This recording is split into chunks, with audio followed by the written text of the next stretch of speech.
அனந்த ஆழ்வார் தன்னோட ஆச்சாரியன் ராமானுஜர் ஆசையை நிறைவேற்ற திருமலை போகிறார். அங்கே போயிட்டு ஒரு நந்தவனம் பெருமாளுக்கு அமைச்சு தோட்டம் அமைச்சு ஒரு ஏரி வெட்டி பண்ணணுன்ட்டு ஒரு கடப்பாறை எடுத்துன்னு போகிறார். அவரோட தனியாக பண்ண முடியாதனால அவரோட ஒய்ஃபு பூர்ண கர்ப்பவதியாக இருக்கா. 2 பேரும் சேர்ந்து பண்ணுறா. மண்ணை வெட்டி கொடுக்கவும் அவள் எடுத்து மாற்றி மாற்றி அவள் கொண்டு போய் கொட்டிட்டு வரா. அவள் ரொம்ப தள்ளாடி பண்ணவும் பெருமாள் பார்த்தார். ஒரு பிள்ளை வடிவில் வந்து அனந்தாழ்வார்கிட்ட வந்து கேட்குறாரு, நான் பண்ணுறேன்ட்டு. அவர் மருத்துவர் வேண்டான்ட்டு.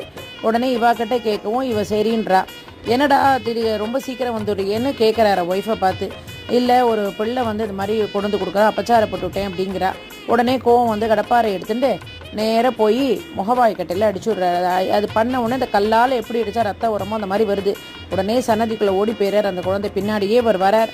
வந்து பார்த்தா பெருமாள் முகவாய் கட்டையில் ரத்தம் வழியிறது.